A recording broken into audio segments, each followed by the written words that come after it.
Olá, nobres causídicos! Olha nós aqui de novo, hoje com a segunda aula do treinamento de como ganhar o processo trabalhista. Primeiro quero dizer a você que essa aula demorou um pouco para ir para o ar por problemas técnicos, tá? E a terceira aula também deve ser postada daqui uns 2 ou 3 dias. Tanto que hoje eu estou num ambiente um pouco mais barulhento, mas eu não vou parar a gravação por causa disso, tá? Então, se vocês escutarem alguns ruídos aí de fundo, cachorro latindo, gato miando, uma moto passando ao fundo, é porque nós não conseguimos fazer isso num horário em que tivesse bastante silencioso, tá bom? Na aula passada, a gente parou falando de sigilo na defesa. Foi por que colocar sigilo na defesa? Ou seja, nós estamos na linha da audiência, na linha do tempo da audiência. Não teve acordo. E o que vai acontecer? Bom, as partes não chegaram num acordo, o juiz vai receber a defesa. Antigamente você entregava, nesse momento, a defesa ali física, impressa, junto com os documentos. Agora, você faz o protocolo através do sistema do PJE. Geralmente, não se coloca sigilo na defesa, mas eu indico, sempre que possível, que se coloque sigilo na defesa. Ah, Leandro, por que você faz isso? Concorda comigo que se você coloca a defesa lá com 2 ou 3 dias de antecedência, mesmo que seja no dia anterior da audiência, o advogado do reclamante vai ter acesso a essa defesa e ele pode fazer o seguinte: pode ler toda a sua defesa, verificar os documentos e anotar tudo que ele precisa impugnar em audiência. Então, ele já vai para a audiência completamente preparado para espancar os argumentos da sua defesa. Mas, se você coloca ela sob sigilo, e atualmente, quando você coloca ela sob sigilo, os documentos também entram sob sigilo, ele não tem acesso a nada. E aí o juiz pode virar para ele e fazer o seguinte: doutor, retirei o sigilo da defesa. 10 minutos para se manifestar sobre a defesa e os documentos. Ele mal vai ter tempo de ler essa defesa e verificar os documentos. Agora, se você juntou antes, sem sigilo, ele já leu, já anotou ali todos os pontos para impugnar, só puxa aquele papel na audiência e faz a impugnação ali oral. Se você botar com sigilo e ele não tiver acesso a isso, provavelmente ele não terá condições de efetuar uma boa impugnação da defesa e os documentos. E essa audiência pode acabar sendo partida. De que forma? Você, como advogado do reclamante, faria o seguinte: Excelência, considerando que a defesa é um pouco grande e são muitos documentos, são dezenas de documentos, será que Vossa Excelência poderia me conceder prazo para me manifestar por escrito? Se for pelo rito ordinário, é bem capaz que o juiz faça a cisão dessa audiência, concedendo prazo para você fazer a impugnação até a próxima audiência. Ou seja, ele vai partir essa audiência, marcar uma próxima audiência para a produção de provas. Beleza? Agora, se for rito sumaríssimo, em regra, essa audiência é una e o juiz não pode partir. Não é que ele nunca vá partir essa audiência, mas você tem que estar preparado para fazer uma manifestação, uma impugnação oral sobre a defesa e os documentos. Beleza? Ah, Leandro, como é que eu faço isso? Gente, se você está pleiteando horas extras, você vai impugnar, logicamente, os cartões de ponto apresentados. Ah, Leandro, mas de que forma eu faço essa impugnação? Pode ser porque eles mantêm um horário britânico, que a gente chama, que é o mesmo horário de entrada e saída sempre. 9 horas, sempre batido ali. 9 horas na entrada, 18 na saída. 9 horas na entrada, 18 na saída. sem qualquer variação. Isso a gente chama de ponto britânico.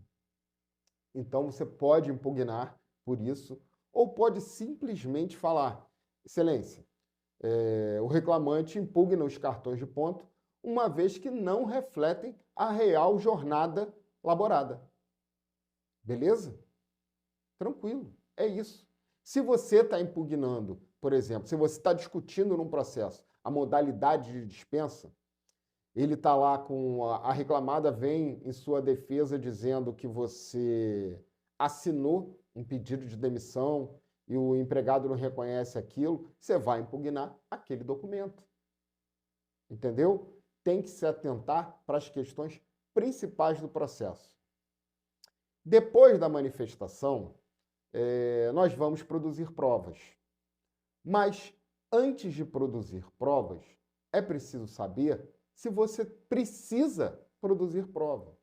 É por isso que é tão importante, e eu falo tanto sobre o ônus da prova, que o advogado pode ganhar um processo sem produzir qualquer prova.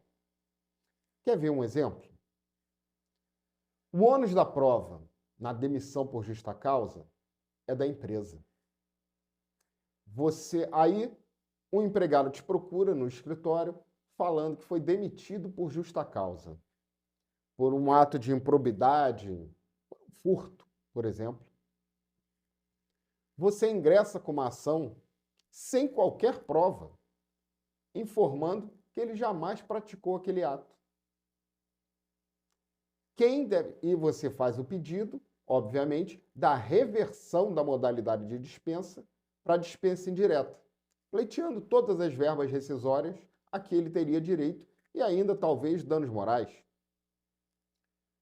O juiz, a empresa, ao se defender, afirma: não, ele realmente praticou um ato punível com a justa causa.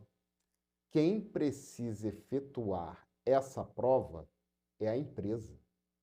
Se a empresa não comprovar que o funcionário cometeu aquele ato de improbidade, você que não produziu prova nenhuma vai ganhar o processo. Por isso que é tão importante você saber sobre ônus da prova.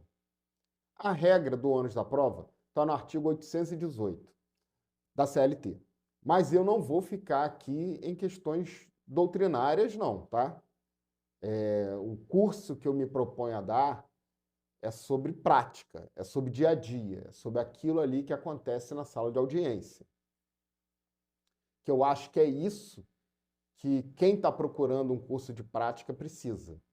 Precisa absorver a experiência de quem já passou por centenas de situações e sabe como reagir a elas. Então, gente, vamos lá. Lembra que você ganhou um e-book simples que eu mesmo escrevi sobre ônus da prova? Que ali eu cito casos práticos? É isso, gente. Geralmente, se você for verificar no inciso 1º do artigo 818, vai estar lá dizendo mais ou menos assim: ao autor compete a prova do fato constitutivo do seu direito. O que ele está falando aí? Ele está falando o seguinte: toda vez que a prova de um fato, que toda vez que o autor alegar que possui um direito decorrente de um fato ocorrido, ele deve comprovar esse fato. Vamos transcrever isso para o dia a dia. O autor diz que tem direito a uma reparação por danos morais porque foi ofendido. Então, ele precisa comprovar a ofensa. Se foram várias pequenas ofensas, por exemplo, caso de assédio moral, ele precisa comprovar essa conduta da empresa. Entendeu? Não é a empresa que precisa comprovar que nunca fez nada. Outra coisa, o autor alega que ele tem direito ao adicional de insalubridade. Quem precisa comprovar isso? O autor precisa comprovar que trabalhava em condições insalubres. Geralmente, essa prova precisa ser feita por perícia, tá bom? E aí eu vou até falar uma coisa para vocês. Tem muita gente hoje aí, tá na moda, né? Tem muita gente hoje falando sobre provas digitais. E quando falam sobre provas digitais, alguns cursos, eles quase que transformam o advogado num perito de tecnologia da informação, de engenharia, enfim, de computação. Gente, não precisa nada disso. O advogado precisa conhecer o que ele consegue no mundo virtual com as provas, ele precisa saber quais são as possibilidades e como se produz essa prova. Ele não precisa se transformar num técnico de informática, como atualmente eu vejo aí muitas aulas sobre provas digitais. E começa a falar sobre diversas coisas que no dia a dia não tem qualquer aplicação prática. Acaba se tornando chato e maçante. Mas, continuando aqui no ônus da prova, nós podemos falar, eu vou até dar uma olhadinha aqui no e-book, gente. Por exemplo, horas extras, que é muito comum, é um dos pedidos mais comuns na Justiça do Trabalho. Se o reclamante alega que trabalhava extraordinariamente, cumprindo um horário maior do que o contratado, ele precisa comprovar esse labor extraordinário. Mas aqui existe um pequeno particular. A empresa, em regra, um empregador, em regra, precisa efetuar os controles de ponto do funcionário. Leandro, todas as empresas, todos os empregadores? Não. O empregador doméstico precisa, mesmo que se só tenha um funcionário, o empregador doméstico precisa efetuar esse controle de ponto. E também aquelas empresas que possuem mais de 20 funcionários por estabelecimento. Quando a gente fala em estabelecimento, gente, vamos pensar numa rede de lojas. Se tem mais de 20 funcionários por loja, precisa efetuar o controle de ponto. Tá beleza? Vocês entenderam? Leandro, mas tem uma súmula que fala que é 10. É porque a súmula, gente, na verdade, ela não está alinhada ainda com as mudanças legislativas. Mas como já a lei informando que são 20 funcionários e não 10, então a empresa precisa efetuar o controle de ponto sempre que tiver acima de 20 funcionários. Beleza? Eu ouvi que eram 10, Leandro. Não são 10. Essa linha de corte já foi 10 funcionários. Agora são 20. Salvo engano, essa mudança foi feita através da Lei da Liberdade Econômica, que é de 2019. Então, antes de 2019, você precisava, sim, efetuar o controle de ponto se tivesse 10 funcionários ou mais. Atualmente, são 20 funcionários ou mais, desde a mudança provocada pela Lei da Liberdade Econômica. E essa mudança foi em 2019. Tá bom? Outra questão que é bastante discutida em relação ao ônus da prova é em relação a vínculo empregatício. Leandro, quem tem o ônus de comprovar o vínculo empregatício? Isso depende. Vamos lá.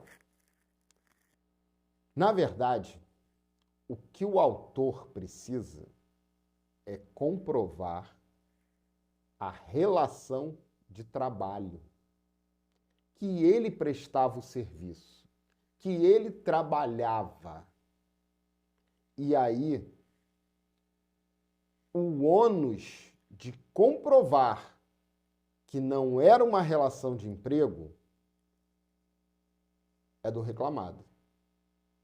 Então, se alguém ingressa com uma ação contra a empresa e informa que prestava serviços para aquela empresa e que aquela prestação era de natureza empregatícia, se a empresa, em sua defesa, informa que não, realmente, ela admite na defesa, não, realmente, ele prestava serviços para mim, mas era uma prestação de serviço na modalidade autônomo. Se a empresa admite essa prestação de serviço, o ônus da prova de comprovar que não era vínculo empregatício é da empresa. Está aí um outro caso em que talvez você nem precise efetuar prova. Porque é muito difícil quando alguém realmente presta serviço em algum lugar, a empresa vir admitindo que a pessoa nunca prestou serviços. É muito difícil a empresa fazer isso.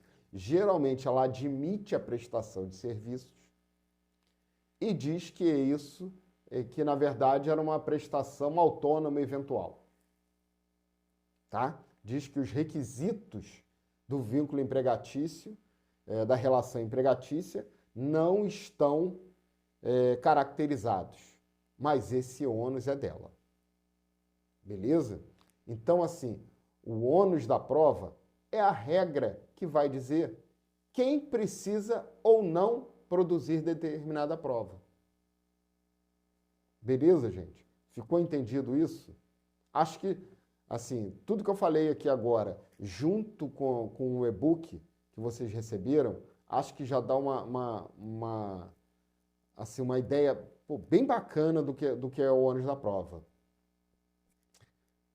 Muita gente confunde ônus da prova com valoração da prova. Ah, Leandro, uma testemunha deu um depoimento assim, a outra deu um depoimento assado. Veja bem, o juiz ele vai valorar quem deu o melhor depoimento, quem tem mais credibilidade, quem foi melhor. Mas, se a prova ficar dividida, ele vai decidir conforme as regras do ônus da prova. Ou seja, no empate, é como se ninguém tivesse produzido prova nenhuma. Então, se você precisava comprovar horas extras e uma testemunha foi firme dizendo que não, ele saía sempre no horário, e a outra dizendo não, ele ficava até mais tarde sempre. Se a prova ficar dividida e o juiz não efetuar a cariação de testemunhas, Leandro, o que é isso? Daqui a pouco eu explico. Se o juiz não efetuar a cariação de testemunhas, ele vai decidir de acordo com as regras do ônus da prova. No empate, quem deveria comprovar? O ônus era do reclamante, que a empresa trouxe os cartões de pontos devidamente, então era ônus do reclamante comprovar que trabalhava além do horário contratado. Se a prova ficou dividida, o reclamante não comprovou, o processo será julgado improcedente. Beleza? Mas vamos, então, para a primeira modalidade de prova, que é o quê? Depoimento pessoal das partes. E aqui, gente, já fica uma dica. As partes precisam ser notificadas para o depoimento. Beleza? Tem que ter uma intimação para que elas prestem depoimento pessoal. Tudo bem? Vamos lá. Geralmente isso vem na notificação, mas, assim como eu falei sobre o sigilo da defesa, geralmente vem na notificação informando se você pode ou não colocar sigilo na defesa. Se não tiver essa informação, eu diria para você que pode. Por quê?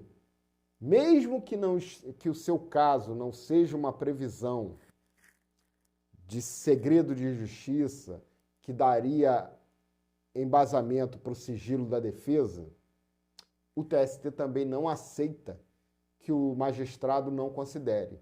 Diz que ele deve só retirar o sigilo da defesa. Tá bom? Sob pena de nulidade. Então, assim, na prática, eu sempre coloco sigilo na defesa. Quando a notificação não vem pedindo exatamente o contrário. Mas vamos para o depoimento pessoal das partes. Leandro, para que serve o depoimento pessoal? Depoimento pessoal não faz prova a favor de quem está prestando depoimento. Só faz prova contra. É, Leandro? É.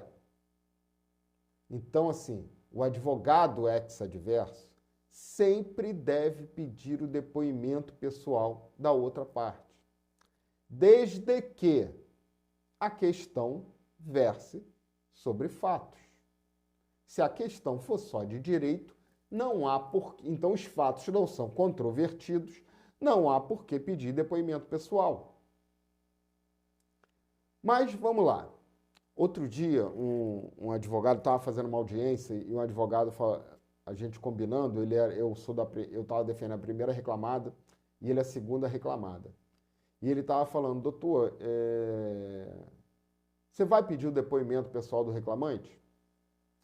Falei assim, vou. Certo que eu peço. Ele, pô, doutor, eu acho melhor não pedir, não. Aí eu falei, por quê? É porque na prática ele vai sentar lá, vai contar uma história triste, a beça. É melhor que a gente não dê essa oportunidade. Eu pensei e falei assim, não, eu vou pedir. E assim, na prática,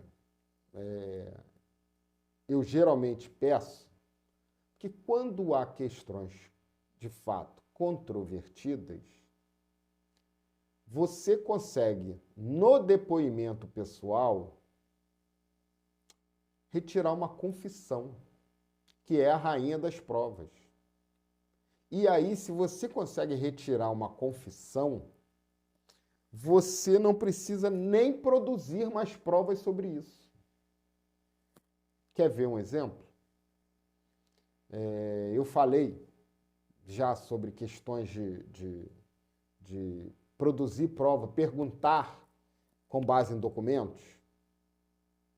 Lembra que na aula passada eu falei sobre o horário e que o reclamante confessou ali que os horários marcados nos cartões de ponto estavam corretos? Mesmo ele dando depoimento pessoal assim, o juiz perguntou para ele, qual horário que você fazia? Aí ele, eu entrava mais ou menos às 9 e saía por volta das 20, 21 horas. Todos os dias? Geralmente 3 a 4 vezes na semana. Tá bom. Aí na hora que eu fui perguntar, eu falei, excelência, você gostaria de saber do reclamante se o horário de saída dele era anotado corretamente no cartão de ponto. Aí ele pegou, olhou o cartão de ponto e falou sim.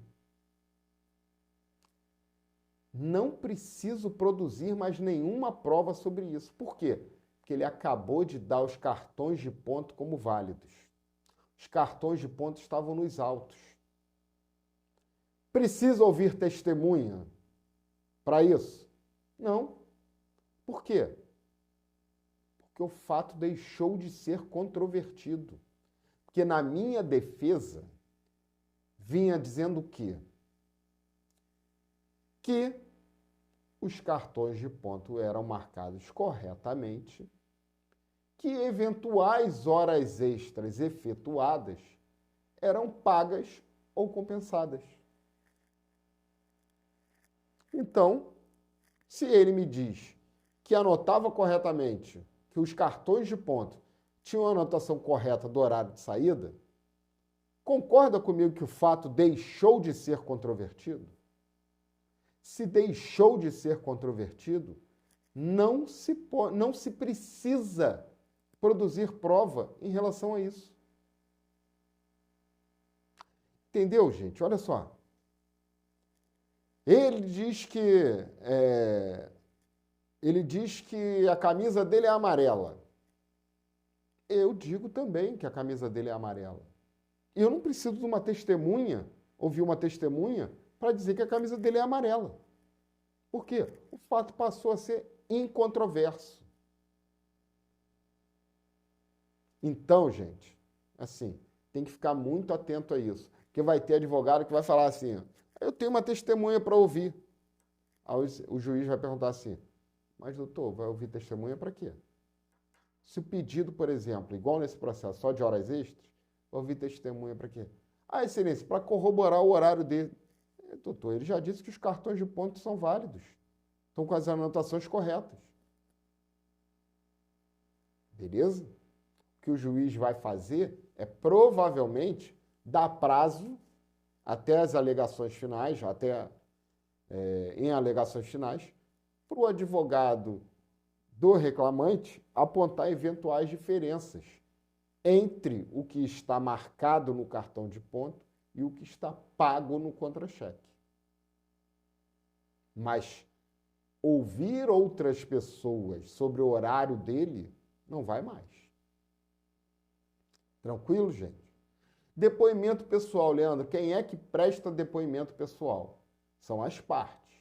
Ou seja, aquele que ingressou com o processo, o reclamante, e o representante da empresa, que nós falamos na aula passada, o preposto. Preposto precisa ter conhecimento dos fatos. Preposto não precisa ser mais empregado da empresa. Com a reforma trabalhista, deixou de ter a necessidade do preposto ser empregado, mas ele precisa ter conhecimento dos fatos. Por que precisa ter conhecimento dos fatos, Leandro? Por quê? Se o juiz indagar sobre várias questões e ele responder não sei, isso pode ser considerado como uma confissão. Então, o preposto precisa ter conhecimento dos fatos. Quer ver? Se você pergunta assim para o preposto, Excelência, eu gostaria de saber do preposto se ele sabe dizer que horas o reclamante saía do trabalho. Se ele falar não sei, acabou. Não preciso nem ouvir testemunha em relação ao preposto. Leandro, mas o preposto geralmente não sabe isso. Gente, olha só. Preposto não está lá para dizer a verdade, tá? Essa é a primeira questão. Você vai ver que as partes mentem e mentem descaradamente no seu depoimento. Preposto precisa ter conhecimento dos fatos. Qual é a tese de defesa da empresa? De que a pessoa saía às 18 horas? Então é isso que o preposto vai falar, gente. Na prática é isso que acontece. Por que tomar o depoimento do preposto? Olha só, mesmo para aqueles prepostos que são quase profissionais, estão lá fazendo 5, 6 audiências por dia, já sabem de cor o que responder, você toma o depoimento do preposto e insere algumas perguntas para preparar, para efetuar contradição com o eventual testemunha que a empresa está levando. Entendeu? Você ali faz diversas perguntas para o preposto e se a testemunha não for no mesmo sentido, quando efetuar as respostas às suas perguntas, você ali vai ter margem para, no momento de fazer as alegações finais, dizer que a testemunha não foi bem, entrou em contradição com a própria tese da empresa, conforme afirmado pelo preposto. Entendeu? Por isso que a gente toma depoimento, mesmo daqueles prepostos que parecem profissionais. Beleza? Mas vamos lá. Tomou o depoimento do reclamante e aí tomou o depoimento da reclamada. Geralmente, se vai ouvir, por exemplo, o reclamante, preposto sai da sala de audiência, para que não ouça o que o reclamante está falando. Depois que o reclamante prestou depoimento, aí o preposto volta para a sala de audiência e aí se toma o depoimento do preposto. O reclamante aí não precisa sair, porque ele já prestou o seu depoimento. Depois do depoimento das partes, o juiz provavelmente vai indagar: doutores, tem testemunhas? E aí você levou lá umas 6 testemunhas. Você não vai falar assim para o juiz: excelência, tenho 6 testemunhas aí fora. Aí vamos supor que é rito sumaríssimo, só cabem 2 testemunhas. Aí o juiz vai dar aquela risada: doutor, 6 testemunhas? Se for rito ordinário, ele também pode fazer isso, que só cabem 3 testemunhas. Doutor, 6 testemunhas? Ou seja, gente, e aqui eu vou fazer um parêntese, só para falar sobre uma questão psicológica. Quem domina o conhecimento tem mais chances de se dar bem numa audiência, não só porque conhece as coisas, mas porque existe uma questão psicológica envolvida. Se você, logo no início da audiência, comete uma gafe, um erro, você vai se tornar pequeno na audiência.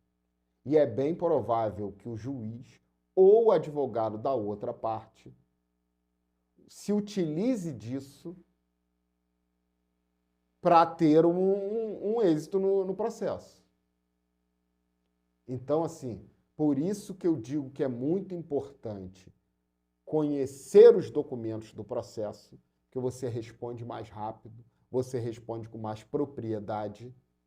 Por isso que eu digo que você tem que conhecer o rito, porque numa hora dessa, que o juiz perguntar para você quantas testemunhas você tem lá fora, você já sabe que pode ouvir só 2 se for no rito sumaríssimo. Você já sabe que pode ouvir só 3 se for no rito ordinário. Então você fala assim, ó, mostrando conhecimento: excelência, eu tenho 4 testemunhas aí fora e dentro dessas 4 eu vou escolher as 2 que a lei me permite. Vou escolher quais são as melhores ainda. Então você ainda não deu o nome. Entendeu? Por isso que ainda não deu o nome para o juiz. Principalmente se você for o advogado da reclamada. Por quê? Porque suas testemunhas serão ouvidas depois das testemunhas do reclamante. E aí você pode avaliar quais testemunhas você vai colocar para contrapor aquilo que as testemunhas do reclamante já disseram, aquela história que já foi contada pelas testemunhas do reclamante. Então imagina você como advogado da reclamada. O juiz pergunta para o advogado reclamante: tem testemunha, doutor? Tenho sim, excelência. 3 testemunhas. Ah, tá. E você, doutor, tem testemunha? Pergunta para você. Você como advogado da reclamada: excelência, eu tenho 6 testemunhas. O juiz sabe que você não pode ouvir as 6, só pode ouvir 3. Então vai: excelência, eu tenho 6 testemunhas, mas só vou decidir quais delas vou ouvir depois do depoimento das testemunhas do reclamante. Tá bom? Isso mostra que você, assim, domina a técnica. Beleza? Nesse caso aqui, gente, em que há depoimentos de testemunhas, pode ser que a inversão da ordem das oitivas das testemunhas seja realizada pelo juízo. Sabe por quê? Por causa do ônus da prova. Mas não vamos confundir a inversão da ordem da oitiva das testemunhas com a inversão do ônus da prova.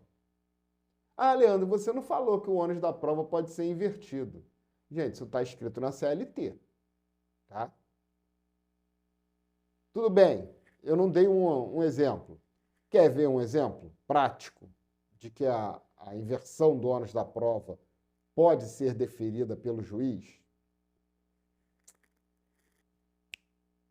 Reclamante chega lá no seu escritório e fala assim: doutor, não recebi as verbas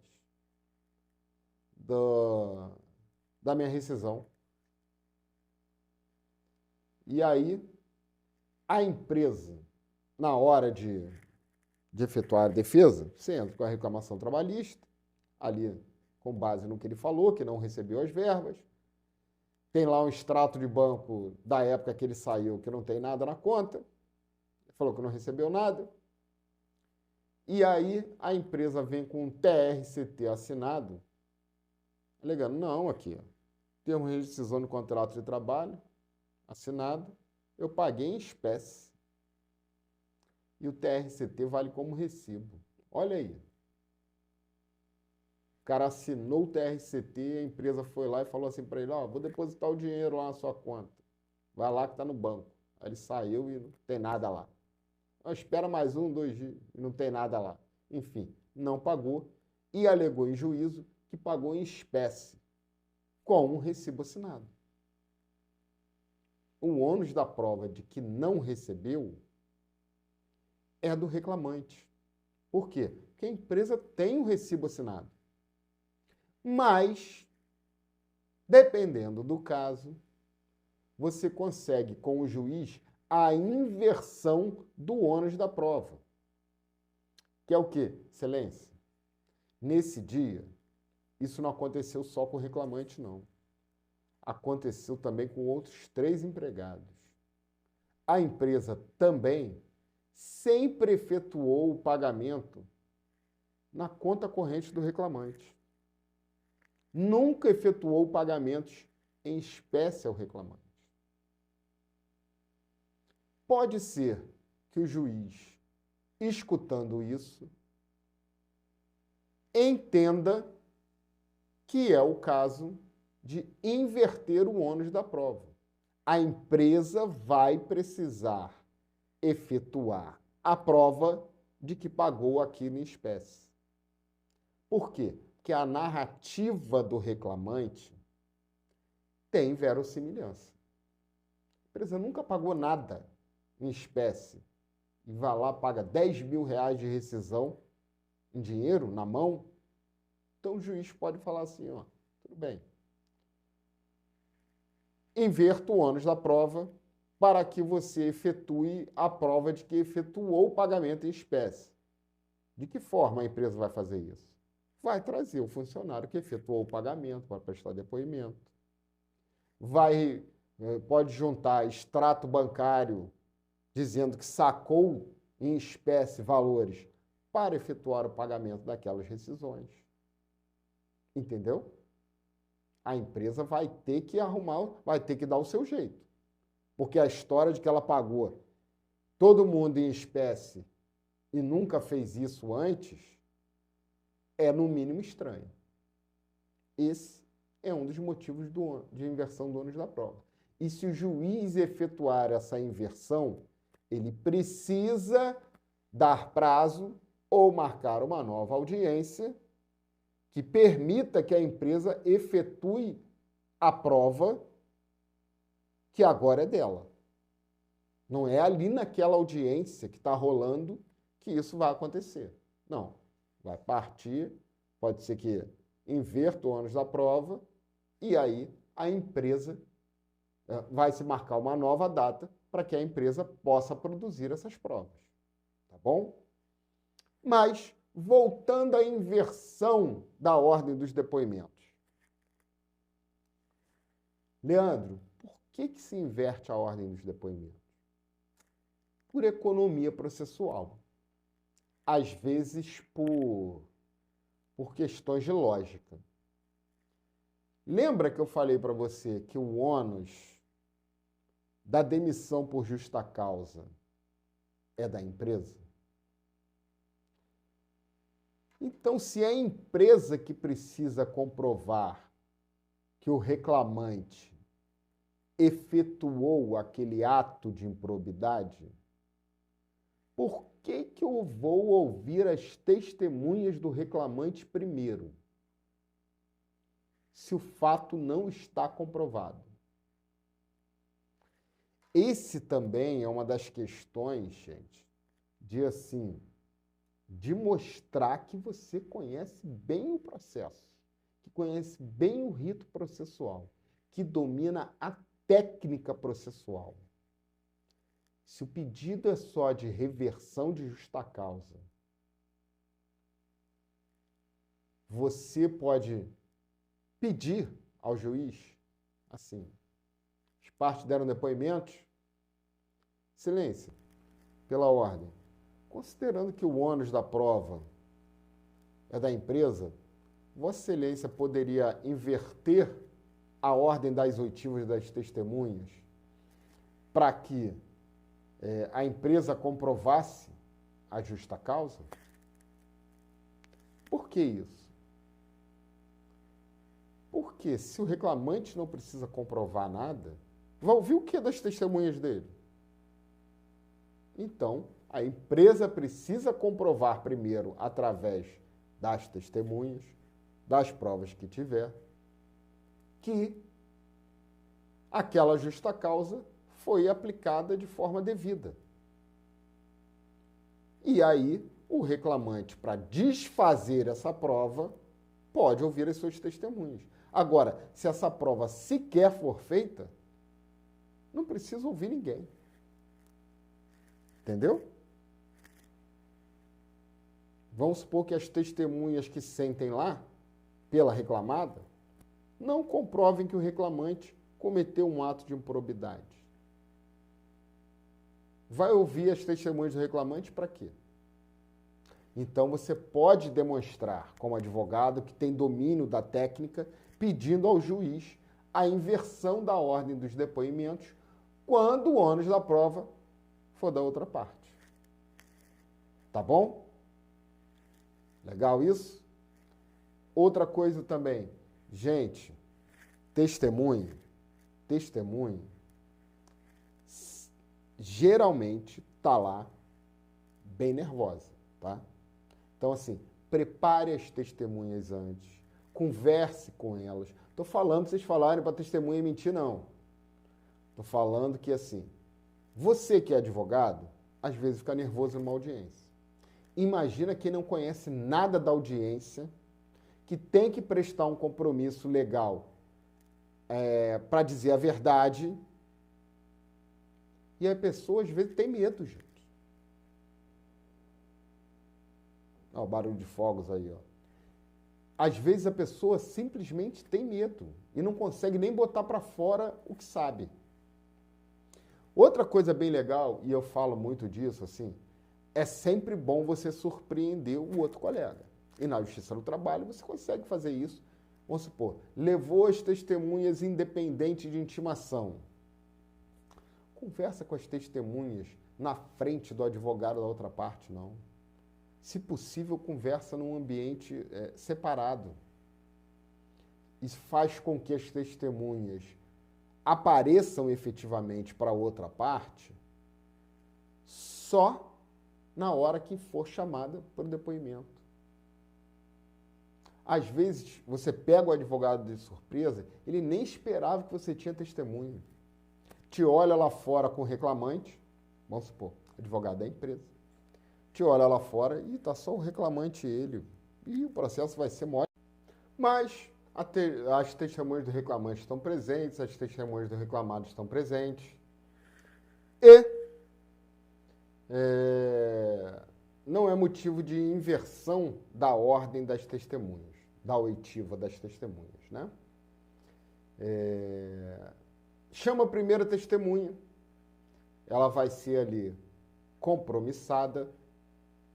E aí tem que fazer um parêntese para falar aqui, que é o seguinte: juiz vai querer saber se a testemunha tem interesse no litígio, se a testemunha é amigo ou inimigo de uma das partes. Vai fazer algumas perguntas de praxe para a testemunha. Após efetuar essas perguntas, você precisa levantar a mão e falar: pela ordem, excelência, eu gostaria de contraditar a testemunha. Ah, Leandro, mas por que eu vou fazer isso? Vamos lá. Vamos supor que você tenha o conhecimento de que essa testemunha é amigo ou parente do reclamante ali, padrinho, às vezes padrinho de casamento do reclamante. E aí, após a qualificação, você fala para o juiz: excelência, eu gostaria de contraditar a testemunha. Após a qualificação, se você já tem os fundamentos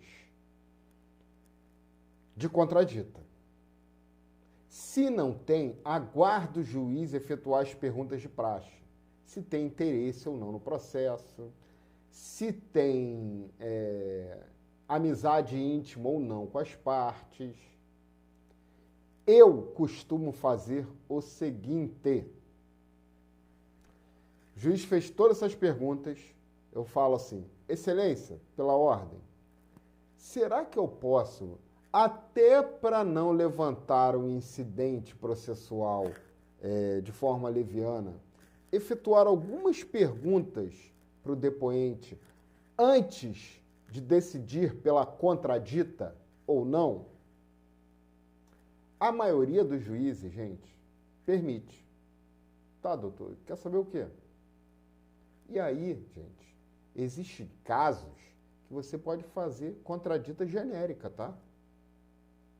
Quer ver um caso? Testemunha da reclamada. É um caso prático meu, que eu fiz isso, tá? A pessoa sentou lá, o reclamante falou que ele possuía um cargo de confiança na empresa. E aí, o reclamante falou isso para mim, eu queria evitar o depoimento dele, que ele realmente sabia muita coisa, queria evitar o depoimento, e o reclamante falou que ele tinha um cargo de confiança na empresa. Obviamente que ele sentou lá e falou: não tem interesse no litígio, não estou aqui para ajudar ninguém, não sou inimigo dele, não sou inimigo da empresa, enfim. E aí excelência, pela ordem, será que eu poderia fazer umas perguntinhas para tirar uma dúvida antes de decidir pela contradita? Tem juiz, gente, que vai deixar, tem juiz que vai falar: não, doutor, você vai contraditar ou não? Nesse momento você pode: excelência, vou contraditar a testemunha por parcialidade. E aí você pode inquirir a contradita, ou, na verdade, instruir a contradita. E essa instrução pode ser através de depoimento da testemunha, fazendo perguntas para ela. Mas eu geralmente faço o seguinte: excelência, será que eu poderia fazer umas pequenas perguntas para a testemunha antes de decidir pela contradita? Tem juiz que vai falar: pois não, doutor. Quais? Excelência, gostaria de saber qual é o cargo do reclamante na empresa?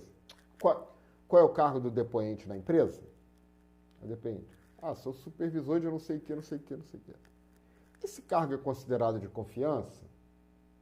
Você recebe horas extras? Não recebo, é considerado de confiança. Sim. Você tem poderes para punir outros empregados? Sim, tem poderes para punir outros empregados. Tá. Você já foi preposto em algum processo trabalhista da empresa? Já representou a empresa como preposto? Já. Nesse momento, veja só, eu falei: excelência, eu vou contraditar o depoente, porque, na verdade, a pessoa dele se confunde com o empregador. Então, logicamente, que que ele não pode ser parcial nessa demanda.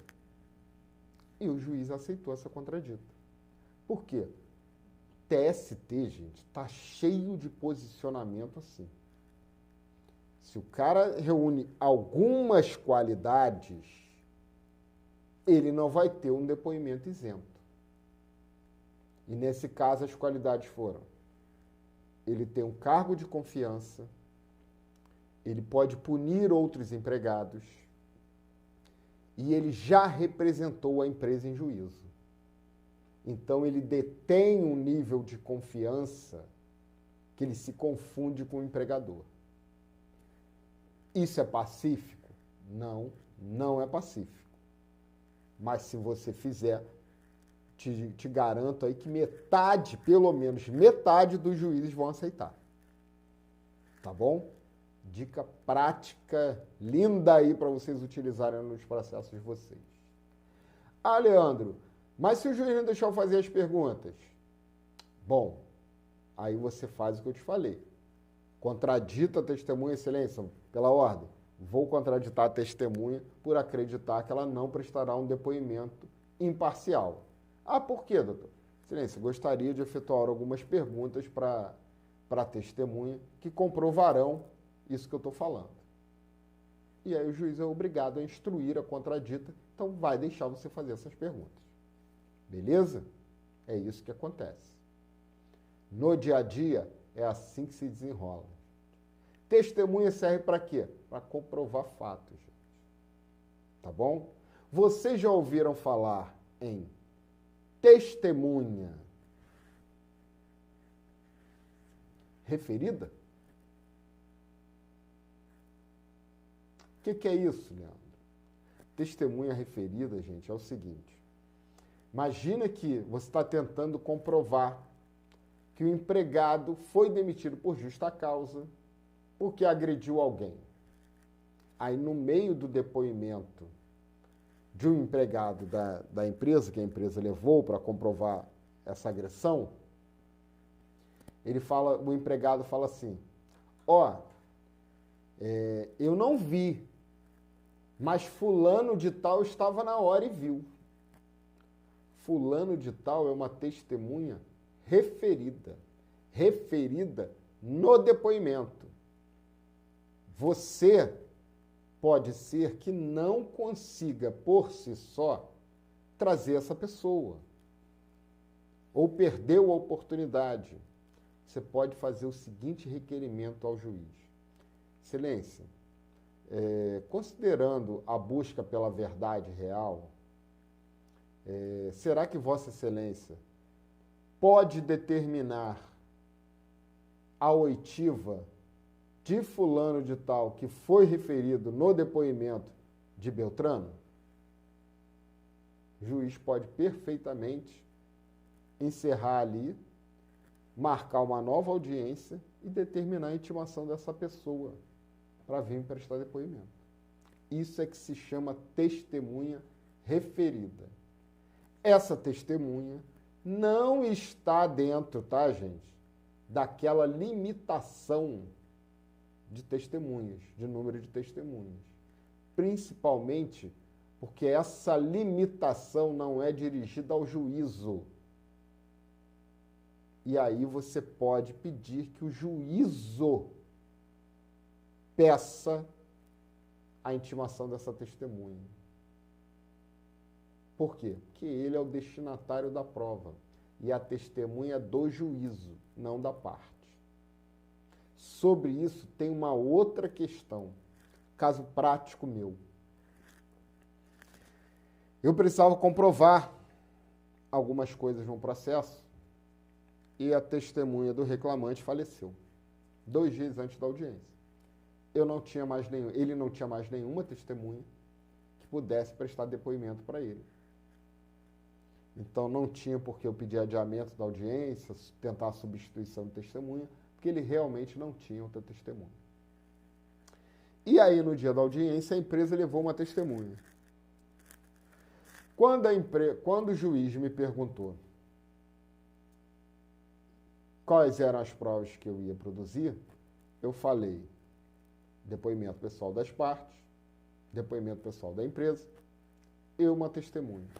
Mas eu não tinha nenhuma testemunha.